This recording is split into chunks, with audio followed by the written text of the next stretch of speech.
How's it going, you guys? Thank you for clicking on this video. This is 858 Ministries. I hope you're liking the video so far. This is actually the first video I've done with my face showing, so hope you're not disappointed if you really like my voice, but you hate my face.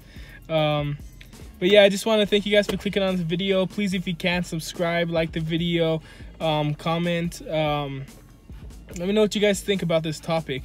So I'm gonna get into a little bit of what I think of Calvinism versus Arminianism.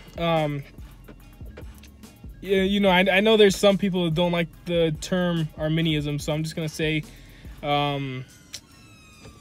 people that don't agree with Calvinism, because I know some people like the title and some people don't like the title, so I'm just gonna say people that disagree with Calvinistic views. You know what I mean?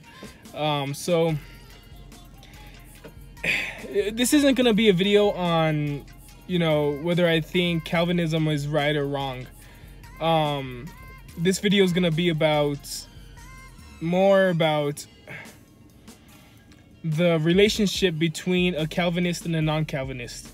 What kind of relationship should they have? Are they brothers in Christ? Are they enemies? Are they, you know, is it comparing Catholicism with Protestantism? You know what I mean? Like what's the difference? What's is it a big enough difference that we can't get along and love each other and be in communion with one another, right? To me, that's the biggest issue, right? With it, because I'll be honest, I don't know. Oops, sorry if I hit the mic. I'll be honest, I don't know a ton about Calvinism, but me myself, I'm a huge fan of James White. I'm a huge fan of Jeff Durbin. They have the biggest impact on me growing as a Christian, right? Me building up a defense for Christianity. And when I first became a Christian about a year and a half ago, about 2 years ago now, I had no idea that there was these two conflicting views on whether we were predestined or not predestined, whether it's free will. I just always had the assumption that there's just free will, you know what I mean? And so once I started listening to Jeff Durbin, once I started listening to James White, it honestly kind of took me a little bit. I mean, some of you guys might think I'm a little slow because I didn't catch on right away. But it took me a little bit to realize that they're Calvinists and to realize that they do believe in predestination. And once I found out a little bit more about Calvinism and what they believe about predestination and things of that sort, I realized, you know, it clicked in my head that we're Calvinist when it's useful for us, right? When we're talking about God and things of that sort, when it makes us feel good, we're kind of have some Calvinist views of predestination.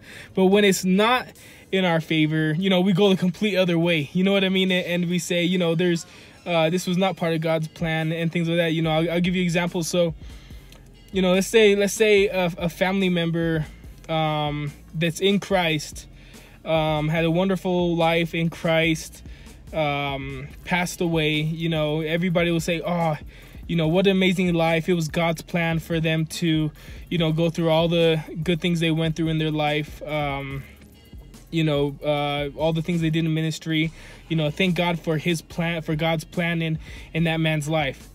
You know, a teenager dying in a car crash or something like that.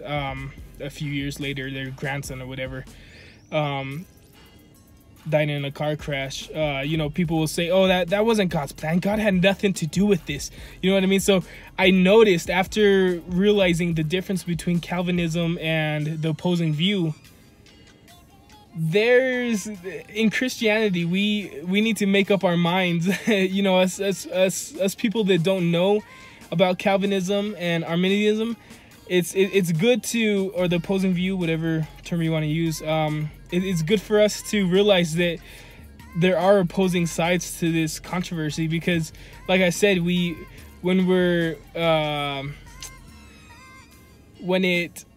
it makes stuff easier on us, we say it's God's plan, right? We kind of hint to a predestination, predetermined worldview. But when it doesn't coincide with the situations we're in, then we go the complete other way. You know, God didn't mean that to happen. You know, this wasn't God's doing. You know what I mean? So I think as Christians, it's important for us to really do our research and actually pick a side. You know what I mean? Whether it's predestination or not predestinate or free will, So, you know, I think it's important that we should do our research, and I think you know, whether it takes 6 months, you know, 5-6 years, I think it's something that is important for us to look at, for us to study, and so when it comes to the relationships between Calvinist that believes in predestination and a non-Calvinist, right? Should they butt heads so much? Are they so much different from one another that they can't even sit next to each other in church, or they can't even attend the same churches? And the reason I'm making this video is because I was on a certain YouTuber's channel that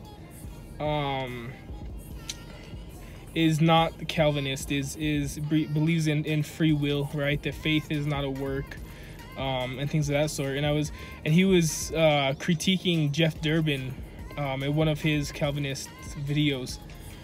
And so I was watching this video, and you know, I had great stuff. You know, I'm like I said, I forget if I mentioned this or not, but I'm still in the middle. I have to do way more research. I think it's a secondary issue. I'm gonna say that right now.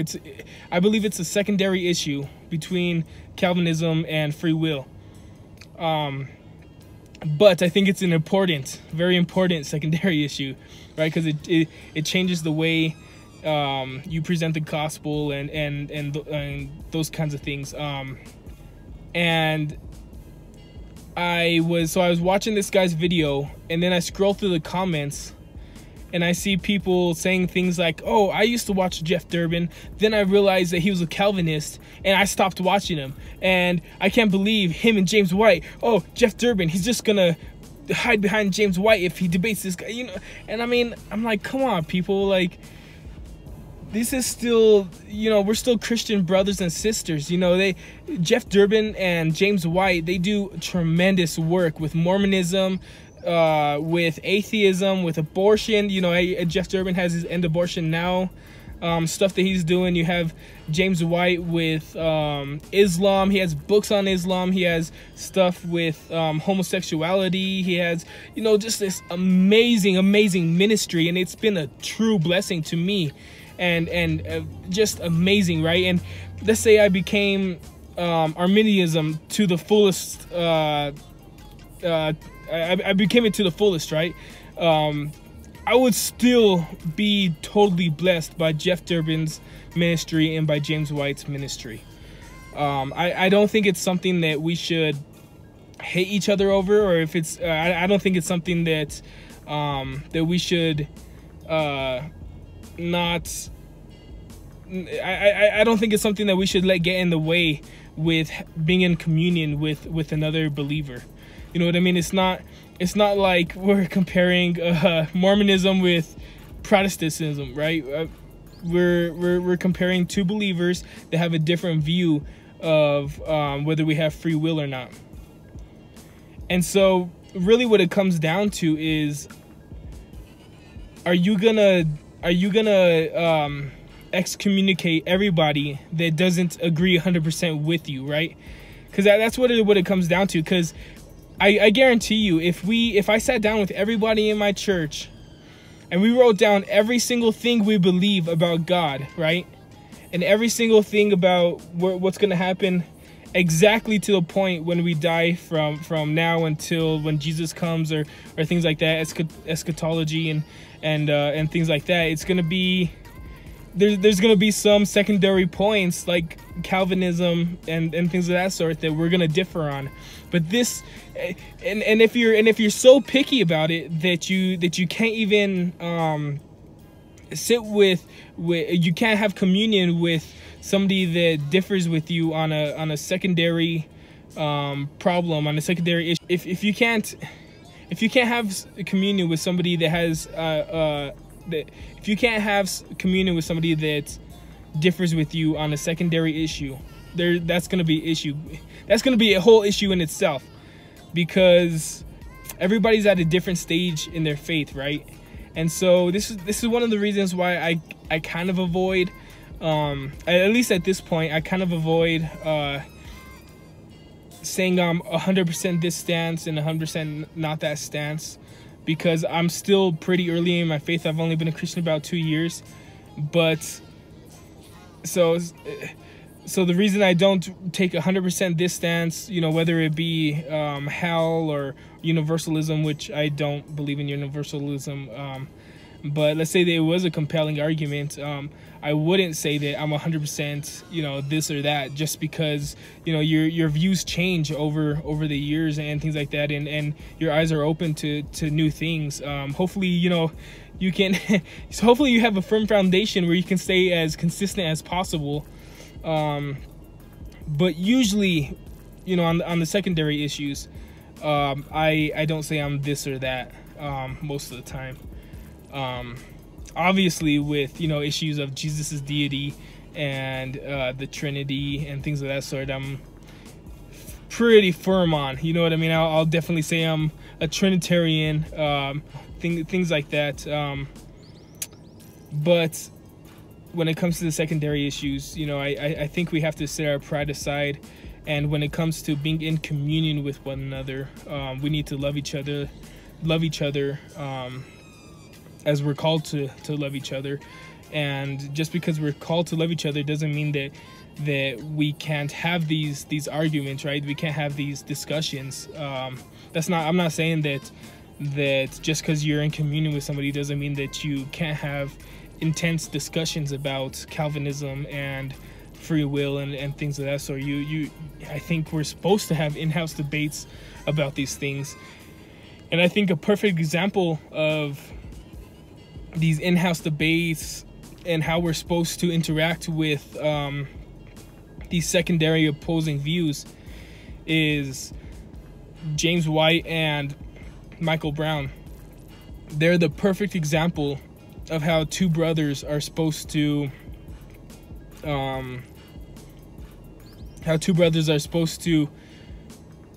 have a conductive conversation in spite of their disagreements, and have a conductive fellowship with one another despite their disagreements, right? So I think, because, you know, I've seen their debates, and their debates are so fun to watch between James White and between Michael Brown.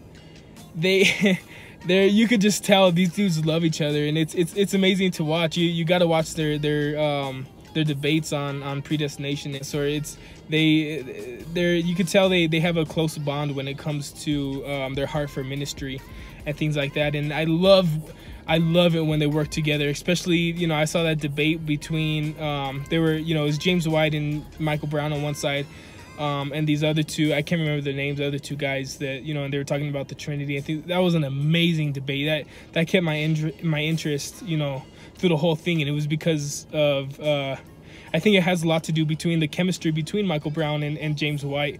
And you know, and then they recently had a debate about homosexuality with a gay man and a lesbian woman. And, you know, that was an excellent debate. You know, these guys, the way they present the gospel and the way they debate together, they're just so in sync with each other, with how they refute arguments, you know, when it's time to speak, and how gracious they are with the other side. You know, I think they do an amazing job together when they work together. And yet they have these secondary differences when it comes to Calvinism. You know what I mean? So let me know what you guys think about Calvinism, if you guys think it's biblical, and let me know if you guys can have communion with somebody that differs from your view. I hope you guys can, but if you can't, let me know why. If you guys like this video, please subscribe, like, comment. This is 858 Ministries. Have a blessed day.